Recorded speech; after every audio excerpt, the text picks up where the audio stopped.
দেশের 90% শ্রমিকের কোনো স্বীকৃতি নেই। এদের অধিকাংশই অপ্রাতিষ্ঠানিক খাতের শ্রমিক। তাই প্রাতিষ্ঠানিকের গণ্ডি পেরিয়ে দেশের সকল শ্রমিকের অধিকার নিশ্চিত করাকেই লক্ষ্য বলে মনে করছে শ্রম সংস্কার বিষয়ক কমিশন। এছাড়াও সার্বজনীন শ্রম আইন শ্রমিকের সামাজিক নিরাপত্তা নিশ্চিত করে বৈষম্য দূর করার প্রস্তাব দিতে যাচ্ছে এই কমিশন। আরও জানাচ্ছেন শাহনাজ শারমিন।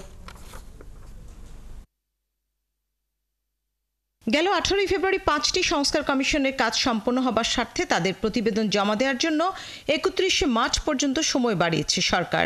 এর মধ্যে আছে নারী, শ্রম, স্থানীয় সরকার, গণমাধ্যম ও স্বাস্থ্য বিষয়ক সংস্কার কমিশন। এই দিনক্ষণ মাথায় রেখেই কাজ করছে কমিশনগুলো।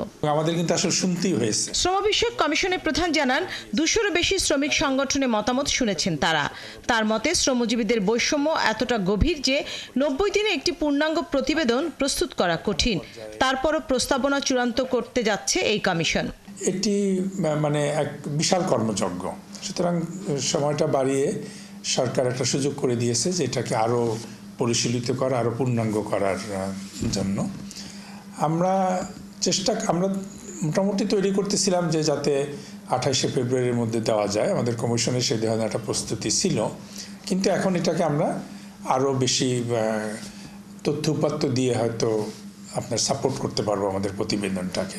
সার্বজনীন শ্রম আইন প্রাতিষ্ঠানিক বা অপ্রাতিষ্ঠানিক সব শ্রমিকের জন্যই সমান অধিকার নিশ্চিত করা, সেই সাথে শ্রমিকদের জন্য সামাজিক ন্যায় বিচার ও সাম্য প্রতিষ্ঠার সুপারিশ থাকবে প্রতিবেদনে। আইনটাকে এমনভাবে সাজাতে হবে, এমনভাবে আপনার সংশোধন করতে হবে যাতে বাংলাদেশে যারাই শ্রমের সাথে যুক্ত, সে ব্যক্তিগত একজন ড্রাইভার হোক, কোনো বাড়ির সিকিউরিটি গার্ড হোক, আবার কোনো মাল্টিন্যাশনাল কোম্পানির আইটি কর্মচারী হোক, তার জন্য কতগুলো মৌলিক অধিকার সুরক্ষিত হয়।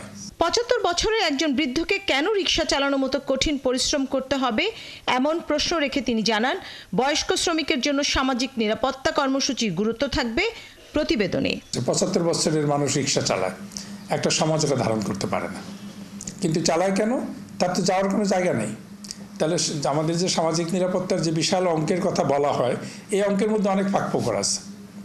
এই অঙ্কের মধ্যে ওই ভবন নির্মাণও এই বাজেটের অংশ, সরকারি কর্মচারীদের পেনশন এই বাজেটের অংশ, এবং যেটুকু অল্প কিছু দেওয়া হয় সেটা হচ্ছে গ্রামীণ দরিদ্র পরিবারগুলোকে কেন্দ্র করে একটা টোকেন সহায়তা।